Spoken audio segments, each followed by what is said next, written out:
बहुत अच्छे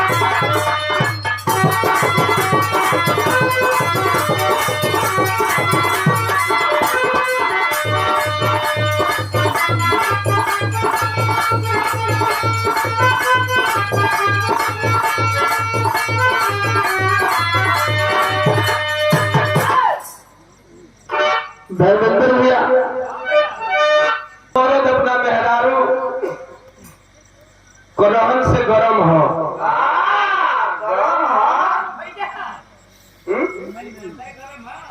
नहीं मौगियो गरम है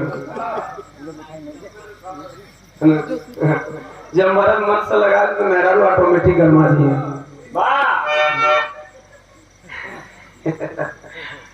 अच्छा मेहरारू गरम भैया मर्द गरम हो गए। जब मर्द मेहरारू दोनों गरम हुई है उदय भैया तो चूहे लगी का चूहे भाई आंसू चूहे लगी जल्दी का चूहे लगी आंसू चूहे थोड़ा ऊपर जाएगा भाई कम लग रहा है।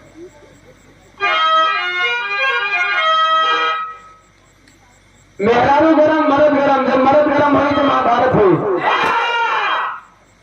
नया नया गाँव आयल गया मेहरारू अब कमी कहा भाई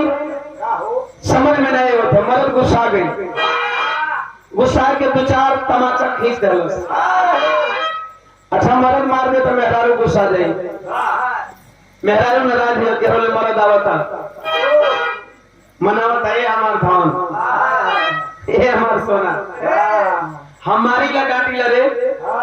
बोली ला लेकिन प्यार तोरे से करते बोलत का है काहे गुस्साई नहीं वो मेहरारू बड़ा दुख में अपन दुख बतावती है। ये कल 11 में जो तक 6 बजे तड़का भोजपुरी पर हमारा और शिल्पी राज के बाद में शिल्पी राज कह रही है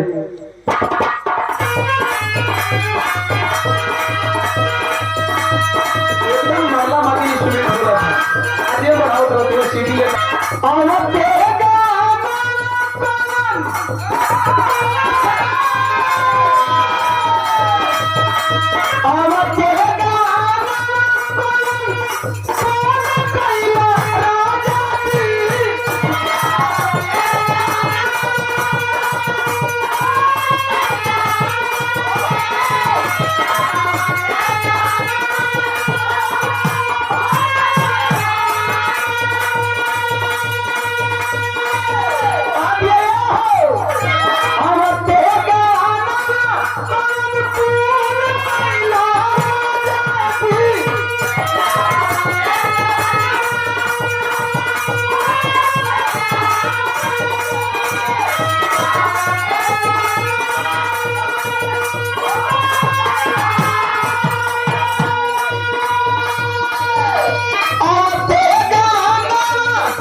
गुस्सा का यही मामला बा।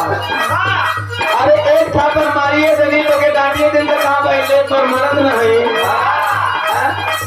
और मरद का मरला से मेहरारू के नाराज हो गए चाहिए ये तो हो जाता है। हम कभी सुना अरे मार तो तोहरा याद बा लेकिन की तोहरा याद बा क्यों तो हमके मरनी काहे खातिर तन को याद बा पातिया काहे खातिर मर हमरा नहीं के मालूम तान कभी सुन उछली गलतिया उछली गलतिया कानून कइलू रानिया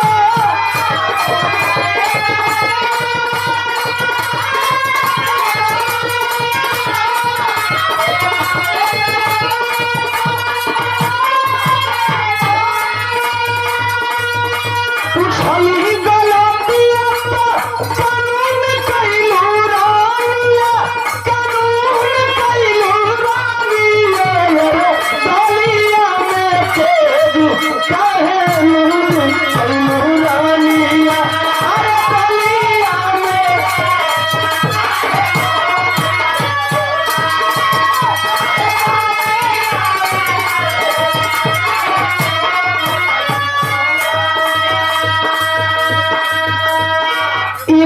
कहल शिकायत तमाम तमाम बा